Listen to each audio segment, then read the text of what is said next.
আসসালামু আলাইকুম।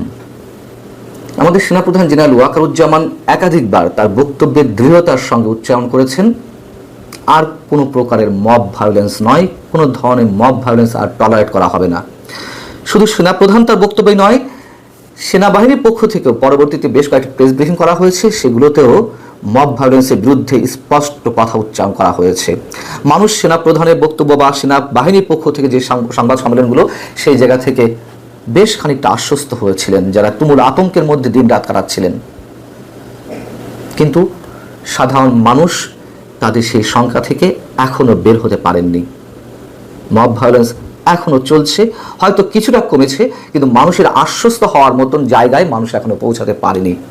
কেন পারছেন না সেনাপ্রধান বা সেনাবাহিনী? সেনাপ্রধানকে কাজ করতে দেওয়া হচ্ছে না, নাকি কোথাও তার বিশেষ দুর্বলতা রয়েছে? মানুষ সেনাবাহিনীর উপরে এখনো পর্যন্ত আস্থা রাখছে। আমি এখনো সেই কথাটি বলবো, হয়তো সেই আস্থার জায়গাটিতে কিছুটা চির ধরতে শুরু করেছে।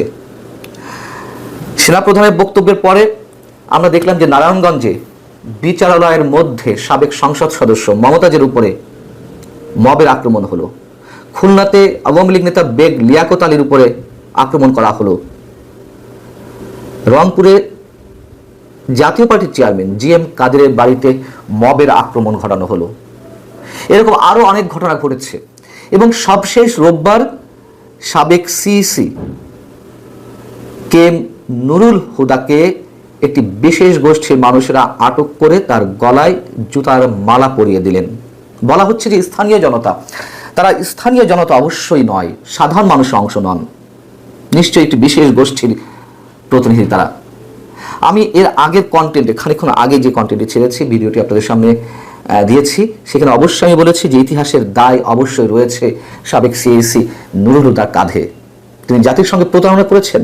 অবশ্যই 2018 সালে যে নির্বাচনটি প্রহসনের নির্বাচন, সেই নির্বাচনের জন্য দেশের ইতিহাসের বাঁক বদলে গিয়েছে, আমি এই কথাগুলো বলেছি।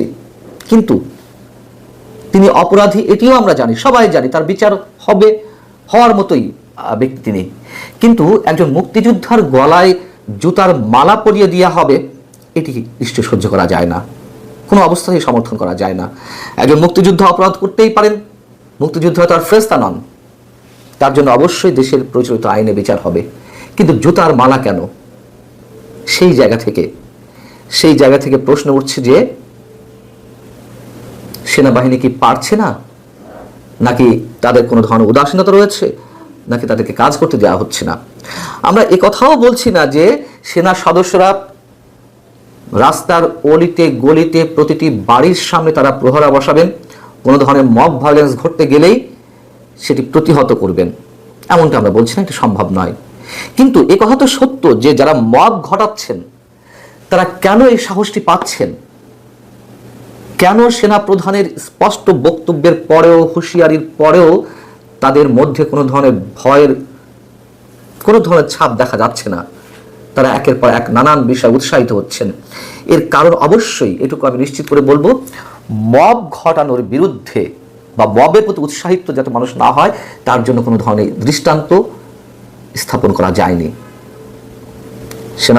সেনা সদস্য অবশ্যই অনেক ধরনের কাজ করছেন, তারা স্ট্রাইকিং ফোর্স হিসেবে মাঠে রয়েছেন, কিন্তু ম্যাজিস্ট্রেটস পাওয়ার নিয়ে মাঠে রয়েছেন। কিন্তু মবের বিরুদ্ধে তারা কি কোনো দৃষ্টান্ত স্থাপন করেছেন? কোনো দৃষ্টান্তমূলক শাস্তি কারোর বিরুদ্ধে দেওয়া হয়েছে যারা এই ধরনের ঘটনা ঘটাচ্ছেন? জিএম কাদেরের বাড়িতে যারা আক্রমণ করলেন তারা তো চিহ্নিত গোষ্ঠী। সেখানে সেনাবাহিনীর পক্ষ থেকে যিনি দায়িত্বপ্রাপ্ত এলাকায় দায়িত্ব রয়েছেন, তিনি কি করলেন? তিনি খুবই সহনশীলতার সঙ্গে যারা এই কাজগুলো ঘটিয়েছেন তাদেরকে চিহ্নিত করে তার মুখোমুখি করলেন, বিচারের মুখোমুখি করেননি, কোনো ধরনের বিচারের আওতা আনেননি। কি হলো? বিএনপি এবং জাতীয় নাগরিক কমিটি বা এনসিপির যেই নেতাকর্মীরা এই কাজটি ঘটিয়েছিলেন, তারা নিজেরা স্বীকার করলেন, তারা সরি বললেন, ওই পর্যন্ত শেষ। বাংলাদেশের মতো জায়গাতে অপরাধী ধরবো, তাদেরকে সতর্ক করে দেবো, সেই মানুষেরা অপরাধ থেকে বেরিয়ে আসবেন, এমনটি আশা করা ভুল। এবং সেই জায়গা থেকে অবশ্যই বলছি যে সেনাবাহিনী কেন এটির বিরুদ্ধে স্ট্রং কোনো পজিশন নিতে পারছে না, সেই প্রশ্ন উঠতেই পারে। কোথায় সেনাবাহিনীর দুর্বলতা? কোথায় সেনা প্রধানের দুর্বলতা? এবং এই কথা তো সত্য যে 5 আগস্টের পরে ডক্টর ইউনূস সরকারের প্রতি মানুষের যে আকাঙ্ক্ষা ছিল, সেই জায়গা থেকে তুমুলভাবে তারা ছিটকে গিয়ে সেনাবাহিনীর উপরেই আস্থা রাখছিল, সেনা প্রধানের উপরেই তারা বিশ্বাসটি স্থাপন করার চেষ্টা করছিলেন।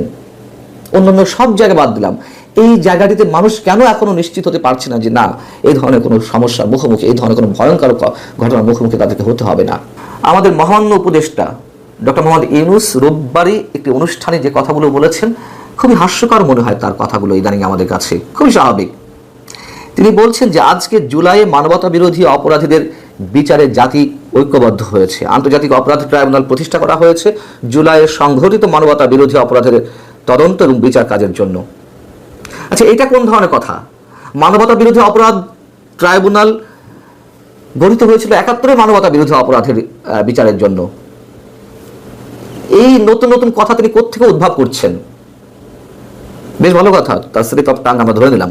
এবং তিনি বলছেন এই একটি বিচার মানুষ দেখতে চায় এবং আজকে আমাদের জন্য একটি ঐতিহাসিক মুহূর্ত, কারণ আমরা সামনে জুলাই অভ্যুত্থানের 1 বছর উদযাপন করব।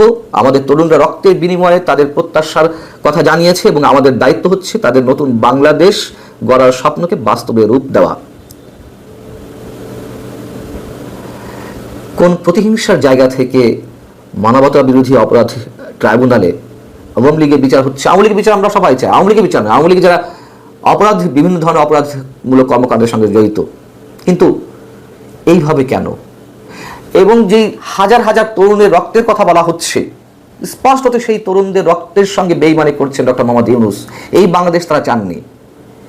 এইভাবে একটি বিশেষ দলের বিরুদ্ধে, মুক্তিযুদ্ধের চেতনার বিরুদ্ধে দাঁড়িয়ে বিশেষ এজেন্ডা নিয়ে কাজ করতে হবে, এমন কোনো কথা কোনো তরুণ বাংলাদেশের কোনো মানুষ আশা করেনি 5 আগস্টের আগে। এবং এটুকু আমরা নিঃসন্দেহে বলতে চাই যে প্রফেসর ডক্টর ইউনূস তিনি নিজের স্বার্থ হাসিলের জন্য প্রতিহিংসার জায়গা থেকে বিচার ব্যবস্থা থেকে শুরু করে আর অন্যান্য যা কিছু রয়েছে সব জায়গায় তিনি দৃষ্টান্ত স্থাপন করছেন।